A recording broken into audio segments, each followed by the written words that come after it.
Hi guys, it's Fluff, and this video is just pretty much going to be my lash story. So as your lash instructor, I thought it would be nice for me to come on here and just pretty much start to get acquainted with you guys, because you guys are my students and I just kind of want to feel like we have some actual rapport. So as a part of that, I'm just going to share with you guys pretty much about how I started my company.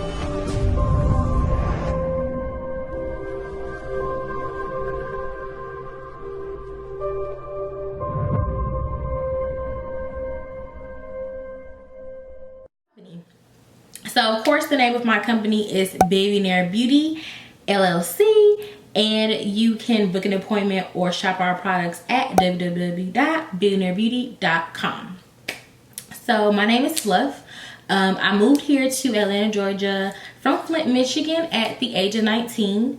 I don't have any kids, and right now Billionaire Beauty is my main business that I'm focusing on. I do have other business ventures, but I won't really go into too much detail about that right now.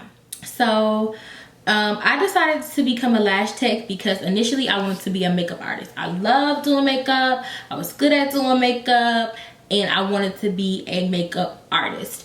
But in order to be a makeup artist who was able to sustain herself solely off of makeup, you would pretty much have to have about 10 times the clientele that a nail tech, lash tech, or hairstylist would have to have, because people get their makeup done more sporadically, you know, for birthdays or photo shoots or, you know, special occasions. Whereas nail techs and hairstylists and lash techs, you get clients on a more rotating basis. So people are more likely to not only book with you, but to rebook for their fills and infills and things like that. So I picked up lashing because I wanted to have a filler service so that when I wasn't doing makeup, I always had somebody in my chair and I was able to leave my job and work for myself. Initially starting my company, that was my main goal. Not my only goal, but that was like my main goal that I was working towards, being able to just focus on my business. So I took a lash class in June of 2018, and I didn't start actually doing lashes or practicing until about 2.5 months later, because the class that I took, in hindsight, it didn't prepare me for not only just knowing how to lash, but being a business owner. It didn't really go in depth over anything like that. And more importantly, it was a classic and volume class that was integrated together. Do not let anyone scam you out of doing a classic and volume class together. I will say it one more time for the people in the back, in case you decide to not take a physical class with us. If you feel you need to by the end of the program, or whatever your specific situation is, no matter who it's with, don't let anyone teach you a classic and volume class together. Okay, it's just not gonna work. Okay, I mean, there are very few people, and by very few I mean very few, like maybe 1% of people who I know, and I actually don't know anybody, I just can't say never type thing, but I don't know anyone personally who has been successful at taking an integrated course. And it's not because you're stupid, or it's not because you're a slow learner, or it's not because you're unskilled. It just has to do with kind of a tier of learning information. It's like a building blocks. It's very important for you to master doing classic lashes before you begin doing volume lashes. That is why in the lash industry, which we'll talk about later, you'll meet so many clients who come for a fill-in, or just come from a previous artist who have damaged lashes, who have lashes who are clumped together, and situations like that. And it's not about bashing another artist, but it's about being trained properly. And so in order to be the best lash tech ever, you need to take your time and really learn new techniques and build your skill, and add on new techniques and new trades when you have mastered the basics. And a classic set is the basic. Until you master a classic set, you need not be worried about volume, hybrid, or anything of the sort. So yeah, just a little sidebar. That's why I feel I wasn't as successful. And so yeah, I wasn't necessarily eager to just start lashing because I didn't really know what I was doing. And I just started practicing on my mannequin, and I was like, you know what? I'm tired of this mannequin. I feel like I'm fast enough. Let me go ahead and start doing some real people. And I started doing my friend Brianna's lashes, and her lashes sucks. I think I probably had her later for like 30 minutes and realized this shit is hard. You know, it's totally different practicing on a mannequin versus a real person. Mannequins are going to teach you skill in placement. Practicing on a live human being is how you're going to build your skill. Both are important, but it teaches you a different, it conditions you differently for becoming a lash artist. So yeah, that was my first attempt. And then my second attempt at actually doing somebody's lashes, I think it probably took me 3 to 4 hours, and they probably had a good 10 lashes on each eye. And it's just because I didn't really know what I was doing. I was practicing. And so I wasn't super proud of my first set. If I can find one of my very first sets, I'll insert it here.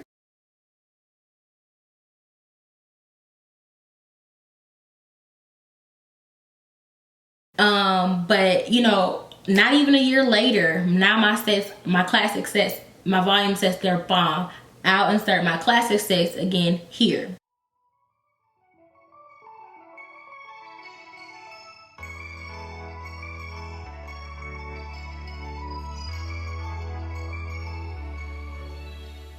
So the main thing was staying consistent. And so what I did in order to basically teach myself was that I practice.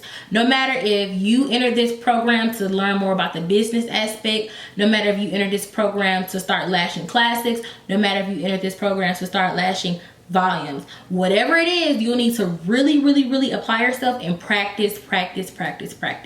I have advanced as far as I did in the amount of time I did simply because I really prided myself on practicing. And for all of you guys who have a busy schedule, who have children, or just who have other things going on like work or school, and it's harder for you to practice, you have to create the time.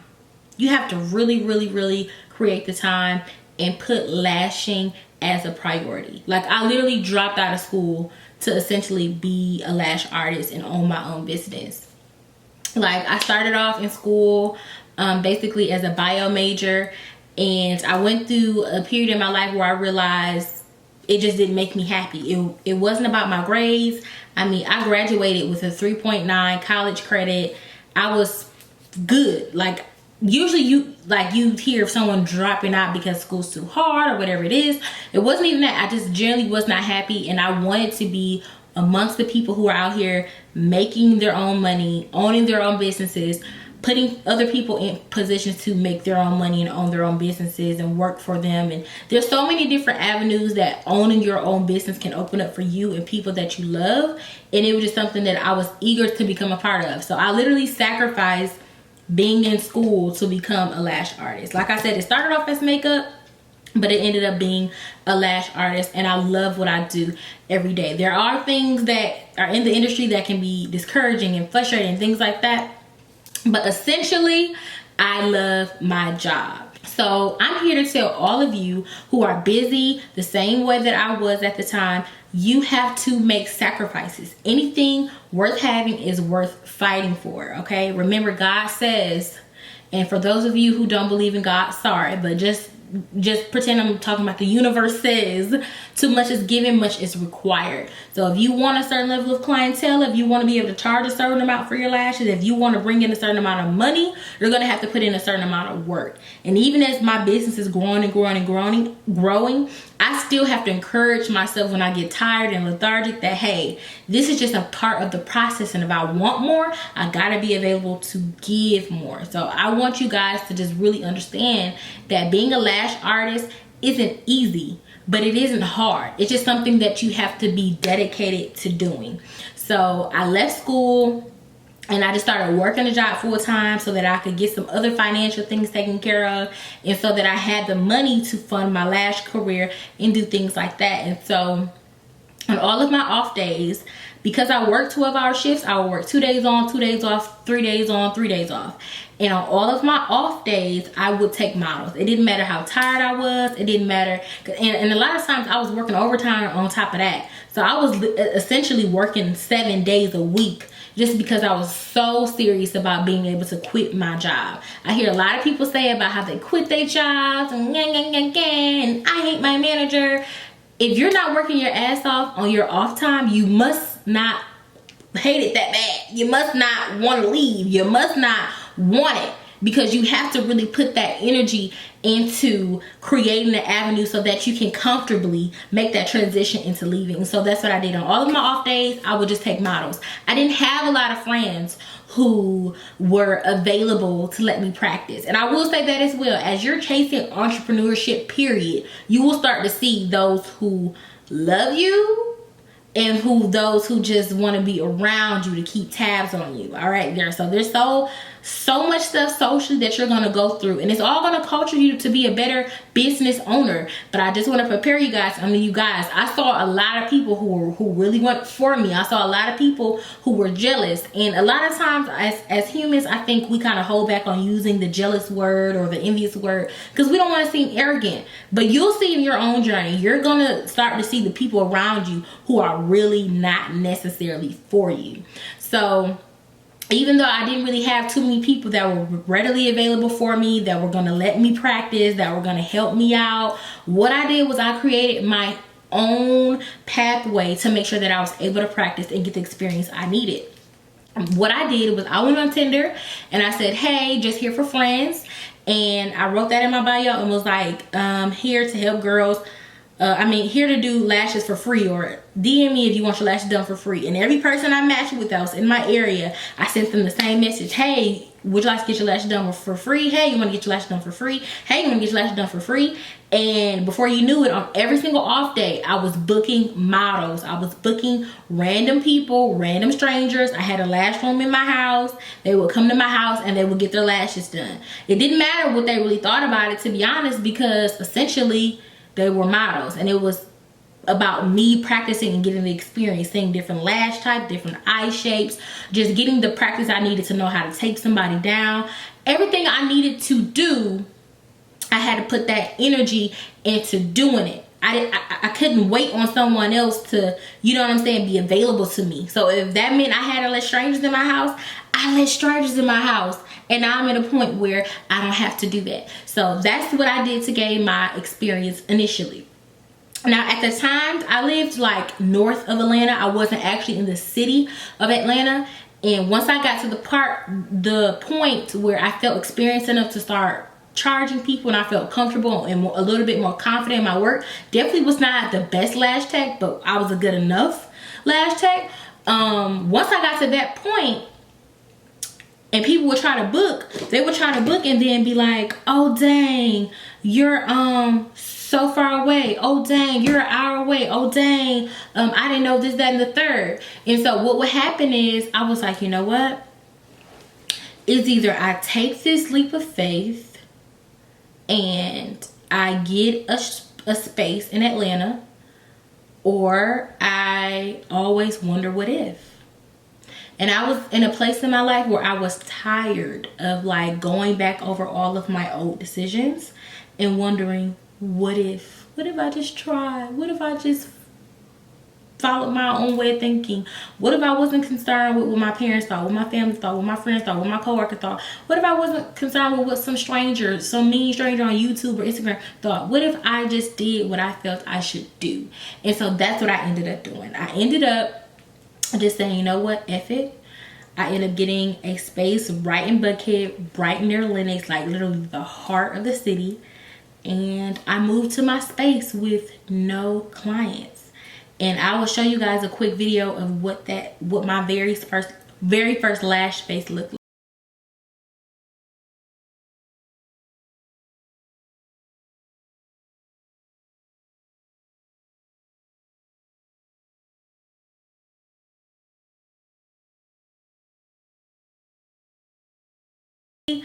It was pretty nice, you know what I'm saying? It's not a whole building, but it was definitely something I was proud of, and that is where I started continue to take models. Now at that point, because I was ready to start charging, I added $10 to what I was charging. And I just ended up starting off by saying, hey, I'm taking models still. I didn't put it on my Instagram because I didn't want to devalue Billionaire Beauty as the brand. I didn't want people to say, oh, I was gonna book, but I'm just wait till she take models. What I ended up doing, I just kept going on on Tinder and still allowing people to come in, still allowing people to book as a model.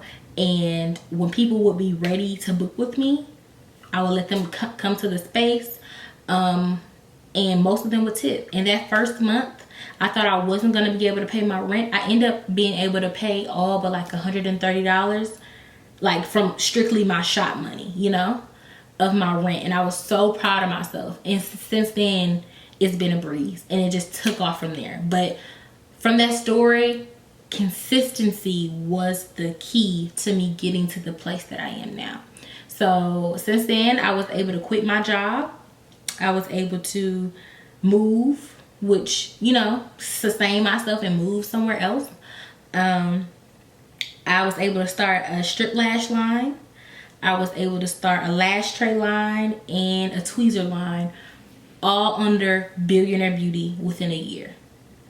Are my stats, are my sales where I want it to be? No, because I'm not a billionaire yet. But is it growing? Yes. Is it enough to where I can sustain myself? Yes. Is it enough to where I can take time off of work when I want to because I work for myself? Yes. So that is just really my lash story. I just want to come here really quick and let you guys know who I am. So that way you don't feel like you're learning from somebody that you don't know. And this video will be posted on YouTube. So if anybody on YouTube is wondering, what are you talking about? I have a $25 lash class where I pretty much teach you everything you need to know, from business, marketing to technique, placement, products, and vendors, for $25 a month. So if you're interested, I'll leave that below in the description box. To my students who are already subscribed, I just wanted to come and let you guys know who Fluff the Lash Tech is. And let you guys know that this is a process, but it's something that I'm going to do my best as an instructor to hold your hand through. So thank you guys so much for watching, and I will see you guys in the next lesson.